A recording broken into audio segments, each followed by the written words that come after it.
Hi, everybody. This is Holland Martin for the Never Die podcast. Thanks for joining me again today. And today I have a very special guest, the Marion High School strength and conditioning coach, Mr. Chris Smith. Chris, thanks for joining me today. Yes, sir. My pleasure. Well, thanks again.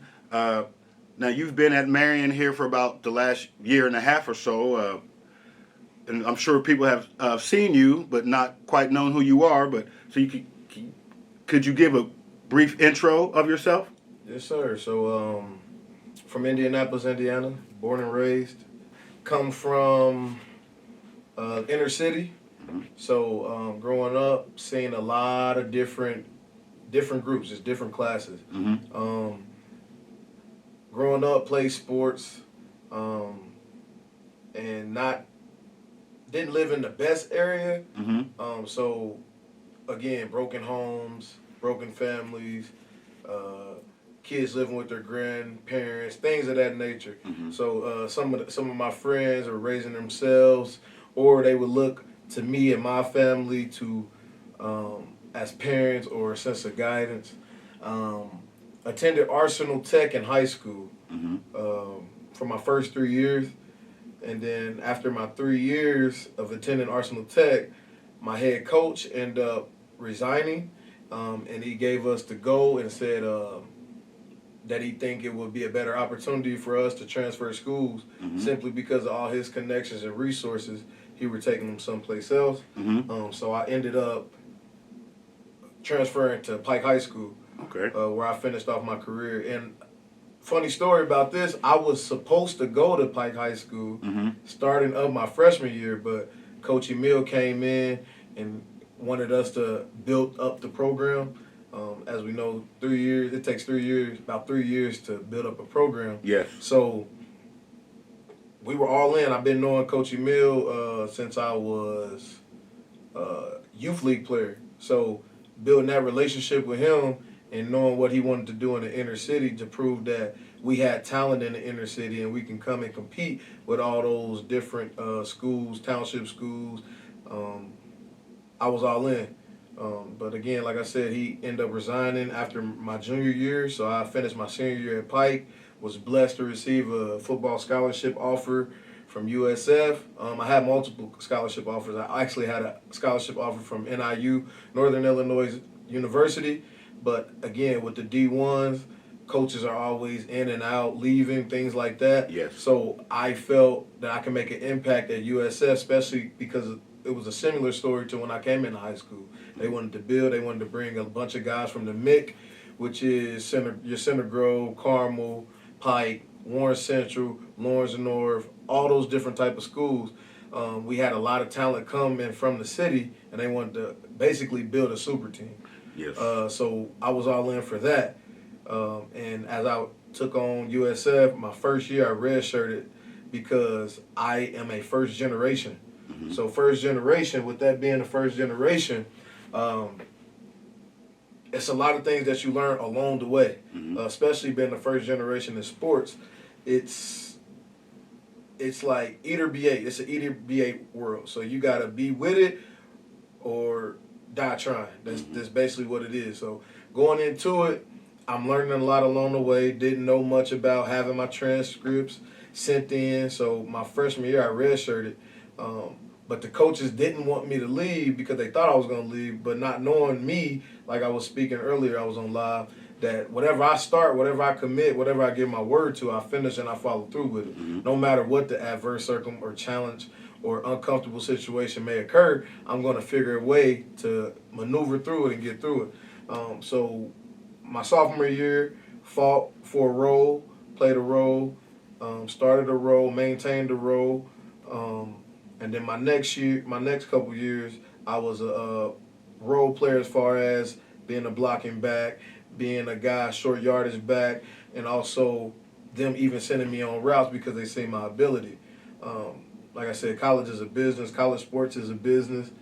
So you got to go in there and take what's yours. Simple as that. Every single day you got to compete. Every single day you got to be hungry and know that what are you doing that your opponent is not doing? Or what are you doing that the person in front of you is not doing? So I took that with me, and I told every person that was in front of me, you won't outwork me. I'm tougher than you. I'm stronger than you. I'm Yes. better than you. And every single day I proved it. Mm-hmm. That's just what it was. So from there, we won 2 national championships, a conference championship. Our final record leaving University of St. Francis was 49-5 in the 4 years that I was there. So that's very impressive. That winning tradition. Yeah. So we brought the winning tradition back. Like I said, when they brought us in, they were speaking about how they wanted to change the culture, how they wanted to build a super team because the year before that they didn't make playoffs. So they brought all of us in order to change the narrative and the perspective and get them back to the winning tradition that they were used to. Mm-hmm. We played a guy from Norwell, Pearson. Pearson Harnish, yeah. Pearson Harnish. Me and Pearson Harnish came in together. Yeah, he demolished us in a sectional game up there in 2015, I believe, 2014, his senior year, and it was actually Halloween of 2014. It was crazy up there, but I remember that and that winning tradition. But let's backtrack a little bit. Let's talk about your strong family and your faith in Christ. Let's backtrack and talk about your strong family, born with both parents in the household. And could you talk about, like we talked about a little bit earlier, the difference, and some of the kids wanted to be at your house due to that strong thing that they didn't have. Yes, sir. So growing up in the school I went to, and I attended an academy, a Christian academy named Joy Tabernacle. And at this academy, it built foundation. So teachers were able to discipline you. You were able to get paddled. You were able to get corrected when you were doing wrong, which I know for a fact that built a strong foundation in what I know is right and what the other world may not see as right. So just growing up with that foundation of Christianity and religious beliefs and things like that, which I don't condone that I'm religious. I was more of a spiritual, but that built the foundation for me for structure, discipline, and consistency. I love it. So what were some of your first athletics? What age did you start to play, and what sports did you play? Okay, I ran on the football field at 2 years old. So a funny story with this is my auntie, who passed away from cancer, bought me that you can dress up, you can buy the Colts helmet and the full pass. So she bought me that because I was just so interested in football from my big cousin Shannon Smith, who attended Ben Davis, but he was brought up in Municipal Guards Dash Club. And that's where I also played because I was following his footsteps because he brought the love to the game to me. He was a great player, very tough, held the team on his back. Everybody got better because of him, and just the passion, the love that he had for the game, the energy that he put into the game transferred to me, and I wanted to become what he had because everyone in the family was talking about it. It made everyone and brought joy and happiness to the family. So with me seeing that was a great inspiration, a great role model to look up to. So I followed his footsteps. So around 2 years old is when I became in love with the game of football. You're not supposed to play organized sports and tackle football till you're 7. I started at 5. And playing against those older guys just did nothing but made me tougher, made me better. And I know a lot of guys out there didn't know I was younger, but I was younger than most of the people that were out there. So that's with that experience and being exposed to that level of talent, it just enhanced my game when I played with guys that were of my age. Older, yes, sir. That high tide raises all boats. Yes, sir. So when did you find the gym and fitness? So like for me, for instance, I found it in between, well, when we were young, Grandma bought us those things from Kmart that you filled the cement in and all that. But I really didn't find a weight room until the summer between 6th and 7th grade, and then I haven't stopped since. When did you find the gym, and when did you realize that you wanted to make this a part of your life? I found the gym. Actually, funny story about it. Coach Chambers introduced me to training, and this was 7th, 8th grade year. Here, all the guys that were in middle school with him, they were already lifting weights and talking about their maxes and how much they can bench and things like that. But my freshman year is when I really tapped into the weight room. My freshman year, I was 13 years old, going on 14. And the guys, like I said, I played varsity as a freshman, so I'm playing against 18-year-old, 19-year-old grown men out there. And funny story, we was talking about Warren Central. We played them in the section my freshman year, and I was the punter. Everyone on their defense went Division I.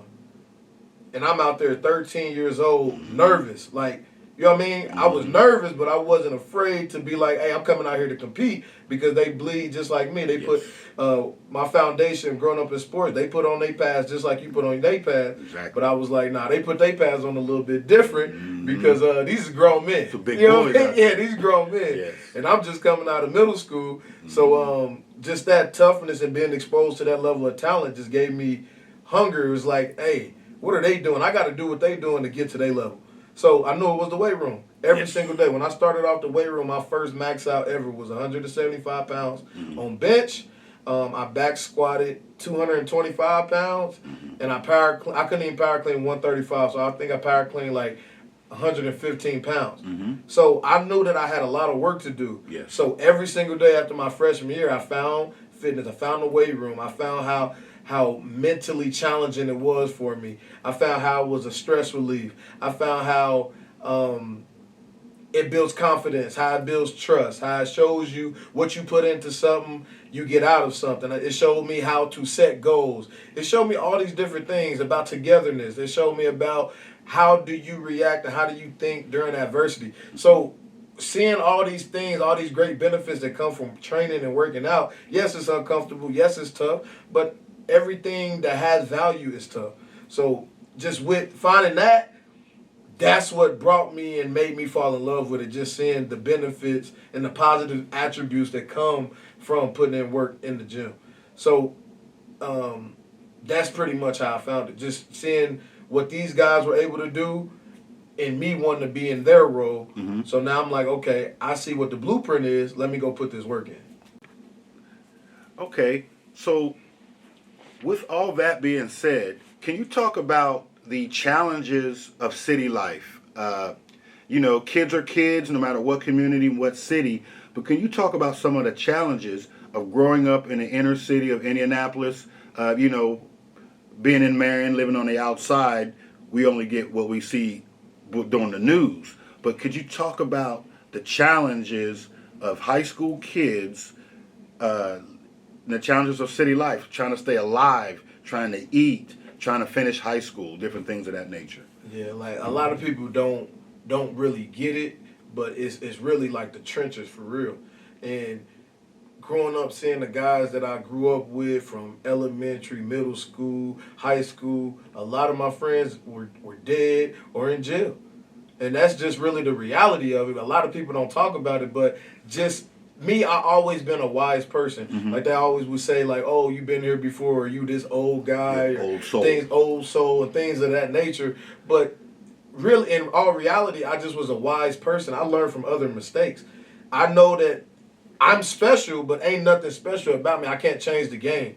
You know what I mean? Ain't nothing new under the sun except for the people that's playing it or projecting it. So I always learn from the mistakes of others in order for me to get ahead. But challenges, I mean, you got kids raising themselves. They don't know much. They're hurt. Their perspective is limited simply because of what they've been taught and what they've been exposed to. It's just a lot of kids having kids, seeing kids don't even have food, and only reason that they come to school is to eat. You know what I mean? Like, think about that. And I've always, I never let people bully people, talk down about people. I was always taught that if you're not able to help someone, you shouldn't put your mouth on them.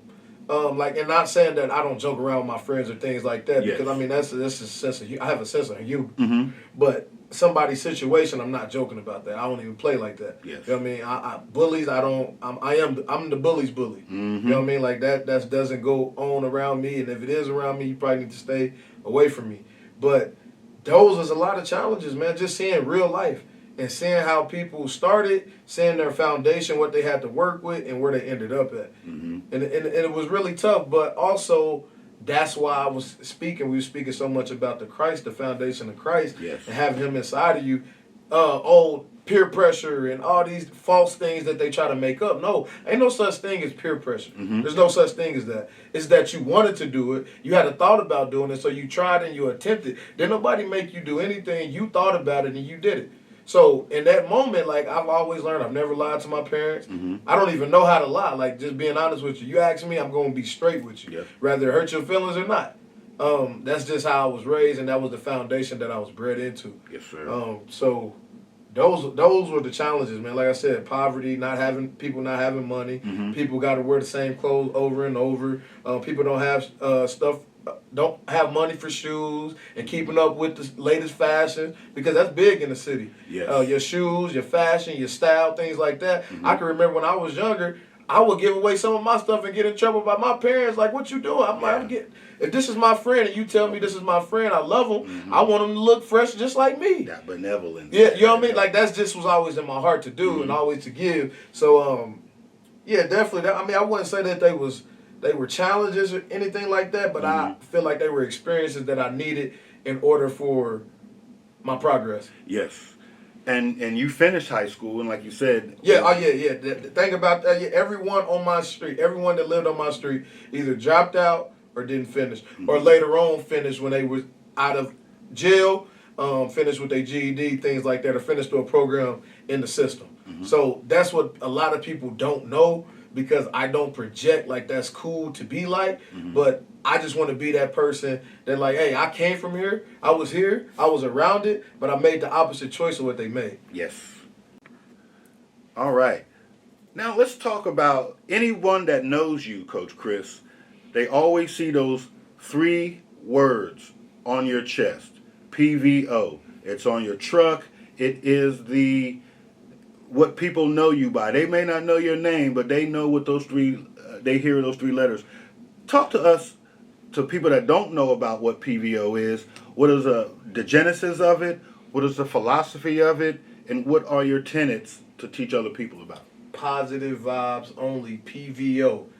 It's not nice vibes only. It's not good vibes only. It's positive vibes only. Yes, sir. Which is a plus symbol, which means growth.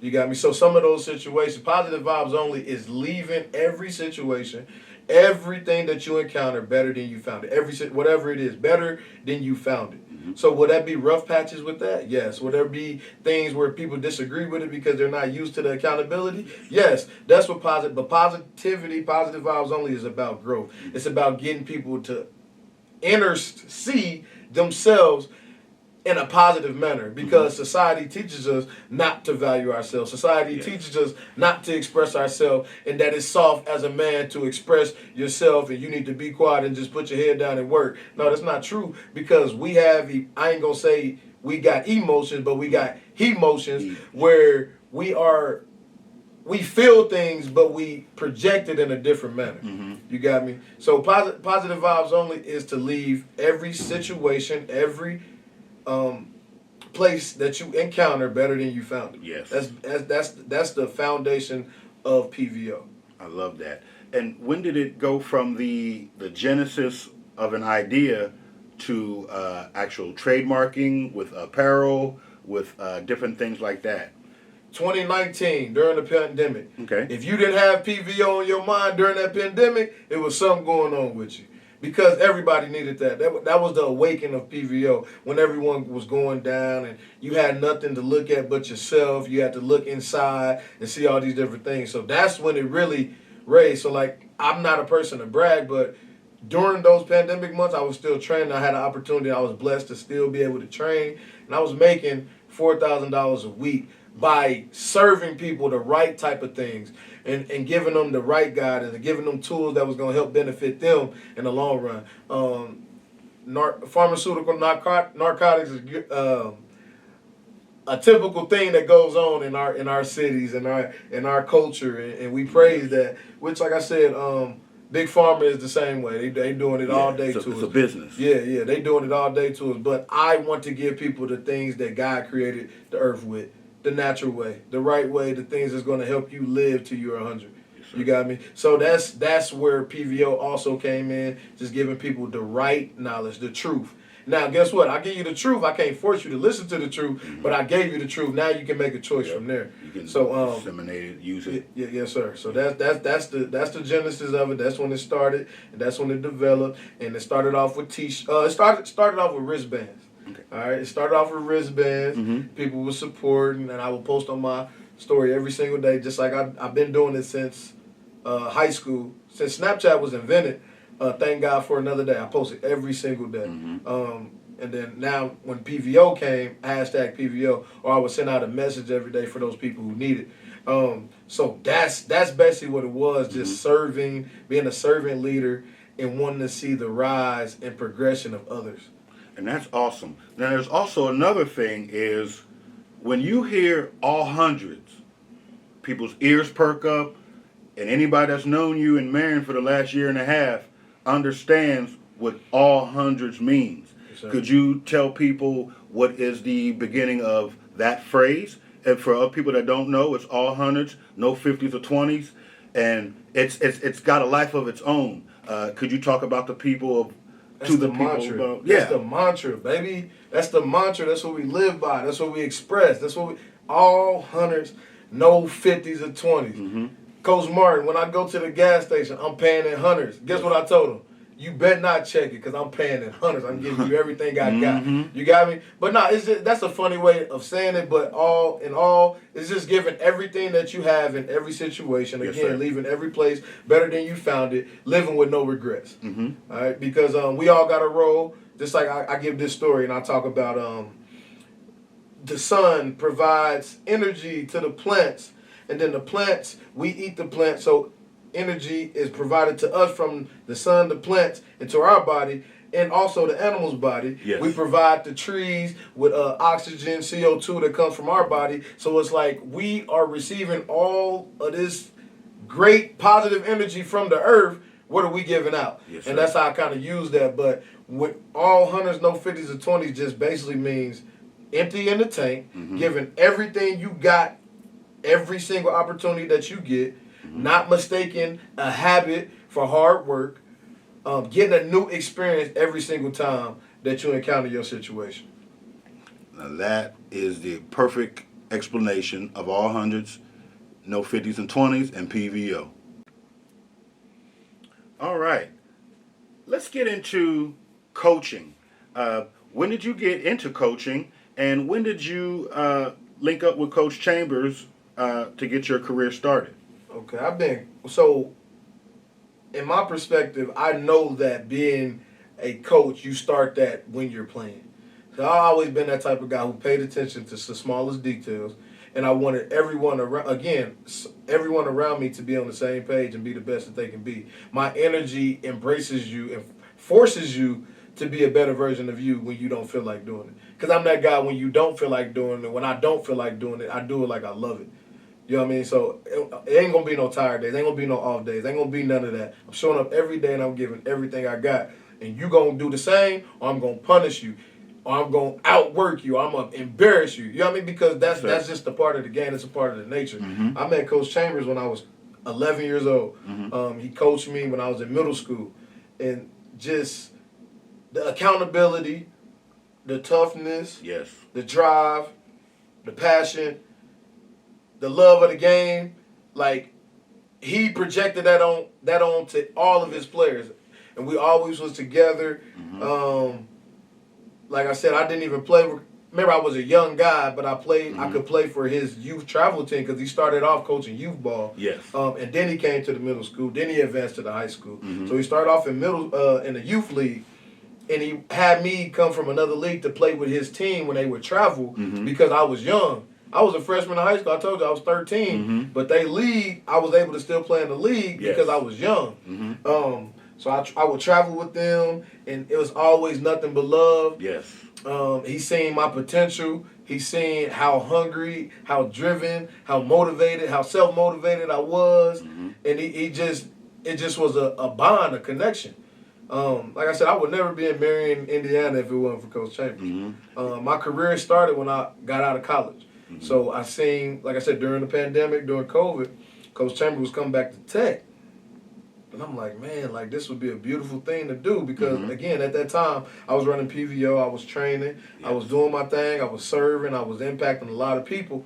But he brought me and asked me to be his strength coach.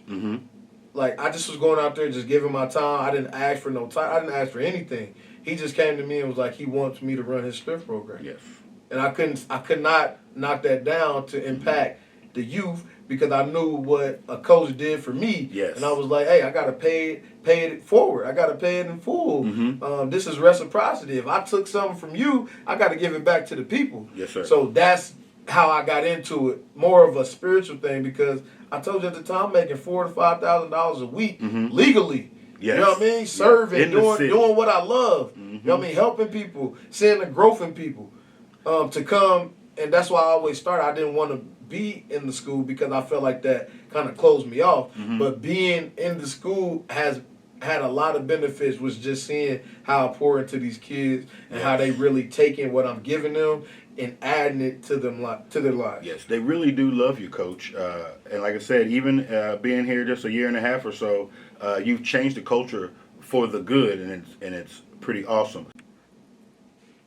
So could you tell me about the difference in between Tech and Marion as far as, and there's a bunch of differences, but just as far as reaching the kids, and we talked a little bit earlier about some of the problems that they have in the city, and there's a different set of problems here in the rural area as well as Marion, but could you talk to the people about, are the kids the same in the city and the rural atmospheres, or are they different? What are some of the similarities and differences of the city kids as opposed to the Marion kids? I think kids are kids, but also experiences are different. Experiences are totally different because in the city, like I said, it's either be 8. Yes. It's either be 8, competition, talking crazy, all type of like it's just you exposed to a lot much every day. Every day you're exposed to much more,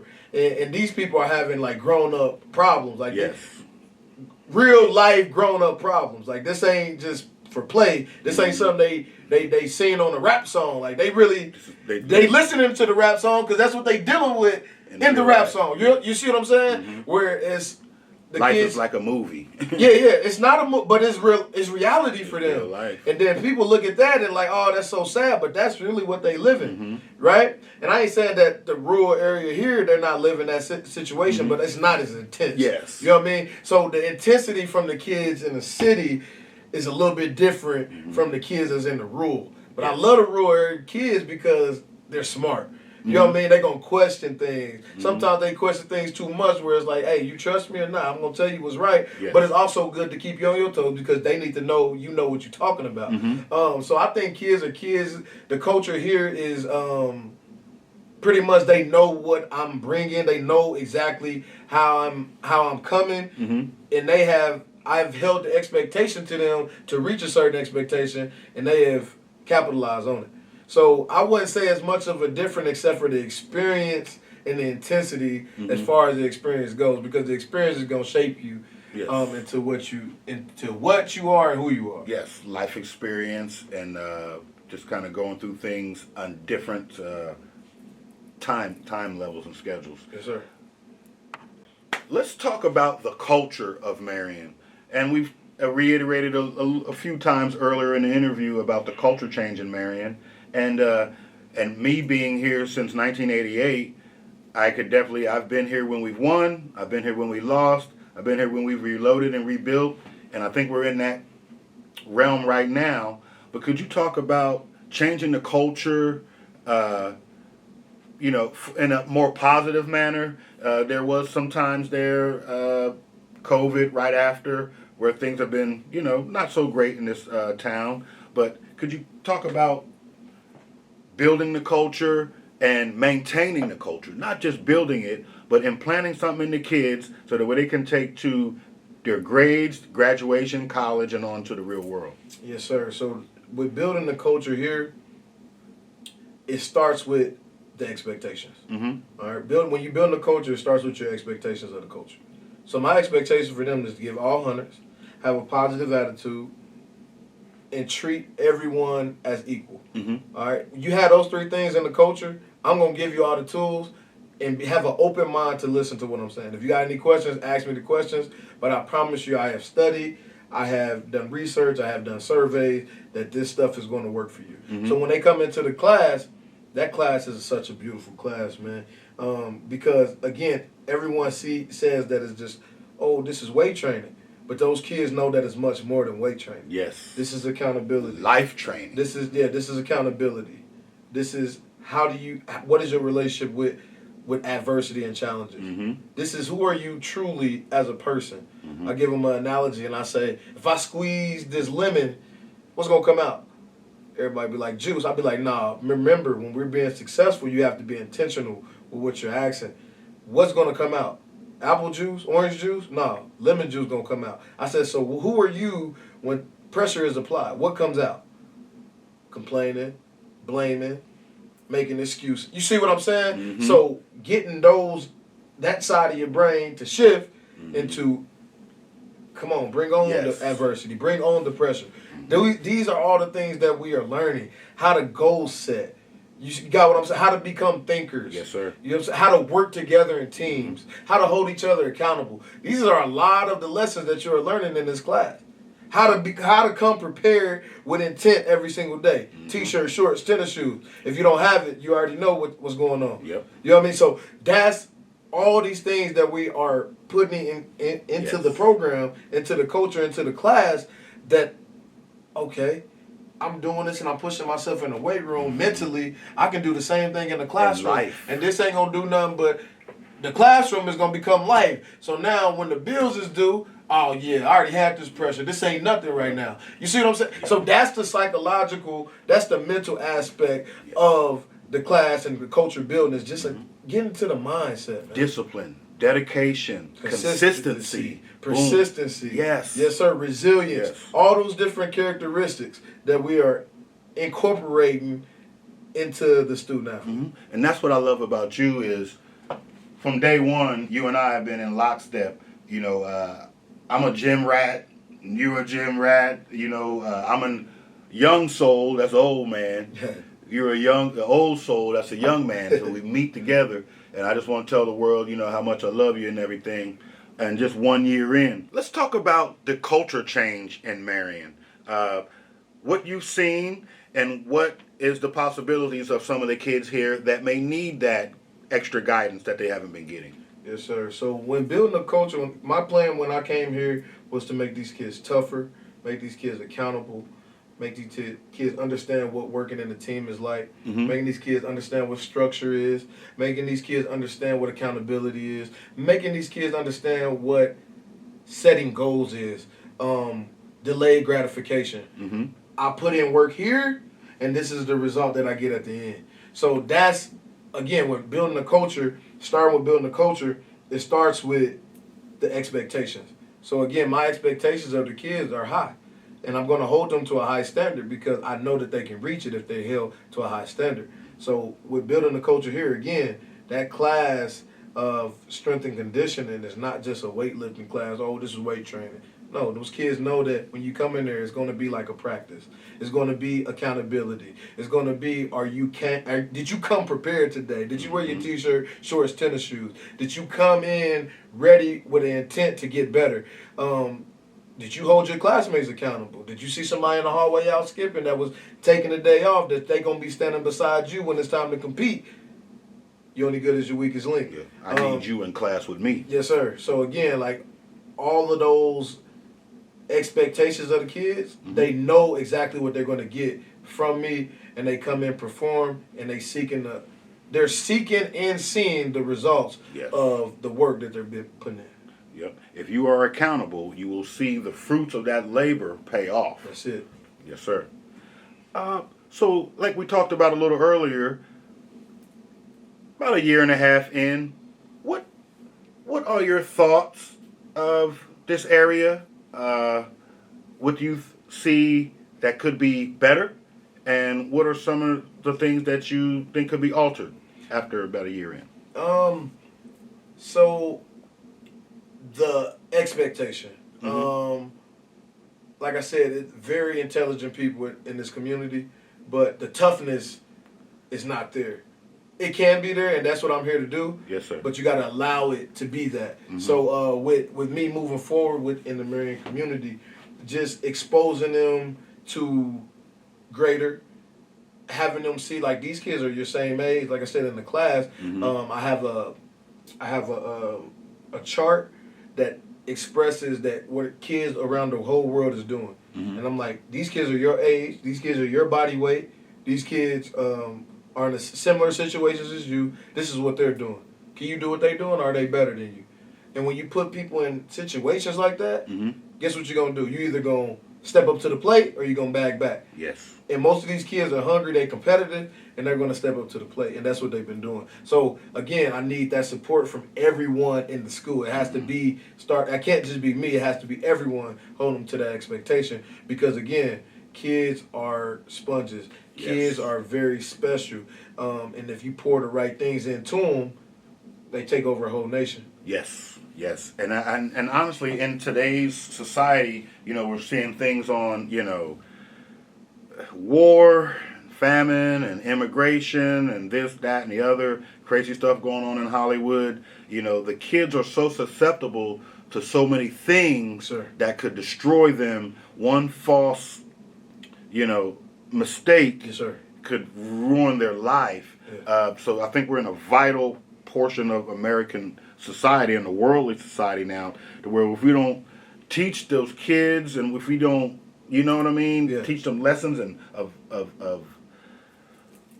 things that'll help them in the future, I think we'll be in trouble. Could you tell us about some of the progress that you have seen since day one? Yes, sir. So when I first started, I had about, let's say 4 classes. Mm-hmm. Now I'm up to 6 classes. Okay. The afternoon classes are not as full as I want them to be, Mm-hmm. but the first 3 periods of the day are fully to full capacity. Okay. So just having my athletes in there and them seeing the fruits of their labor that they put in, it's word of mouth. It's going around. Yes. Like, oh, do you see me? Oh, I see the change in my body. Mm-hmm. I see the changes in my athletic performance. All these things that I tell them that the class is going to provide for them, they're seeing it, Mm-hmm. and they're trusting me. So now once I have their trust, it's going to bring other people, because Yes. other people are seeing them progress. Mm-hmm. Other people are seeing their body change. Other people are seeing their confidence. Other people are seeing how their grades are changing, how their mentality is shifting. Mm-hmm. So that's all I got to do is just continue to keep putting at the pavement. Yes. I see progress every single day, and every single kid that I see, that it don't matter who you are, where you are, I'm gonna make it my role to talk to you and speak to you, and see and try to open up your perspective a little bit. Yes. To maybe you want to make the choice to come and commit. So, let's talk about year 2 in Marion. Now we have this 2024 school season is about to end. Track season is ending up, and then we'll jump right into football camps, summer camp for football. What do you see in year 2 for Coach Chris in Marion, as well as in year 2 of football, where we only won 3 football games? We won the first game and really only won 2 out of the last 2 games the last 2 months. What do you see in the future for in Marion and in football? Growth, progress, PVO, baby. That's all we talk about. All 100s, no 50 to 20. Give everything you got. Trust the coaches. Trust the system. Don't be a blame guy, because that's loser mentality. Yes. Don't be a complain guy, because that's loser mentality. Don't make excuses, because that's loser mentality. Shift those. You know what I mean? Hold yourself accountable. Mm-hmm. You know what I mean? Embrace the struggle. You know, like, find solutions instead of complaining. Yes. So those are the things that we incorporate. And once we create good people, the success is going to come. Mm-hmm. So, again, just trust in the process. We have about 15 workouts left before our last max outs, which the kids are excited about that. Mm-hmm. So, again, just pressing on, putting in them daily deposits every single day, maximum effort, all 100s, not holding back anything. Mm-hmm. Progress is going to come. So I can't really speak for the future, because I know that speaking for the future gives you anxiety. Living in the past gives you depression. Mm-hmm. I live in the moment, so I'm at peace. So all I can control is today. And Yes. then when I step in tomorrow, I can control tomorrow. And I'm just giving all hundreds every single opportunity, every single day. Mm-hmm. It's going to add up. So that's I can't really speak for the future. Mm-hmm. All I can do is live in the present and give everything I got. Perfect answer, Coach. Now, what do you think about people that are on the outside of the program? We always have, parents, people on the outside that are always, marrying this, marrying that. I'm going to take you away from this. Or, what do you say in general to parents and people in the community that are always bashing marrying? I know you've been here, enough so you can hear it by now.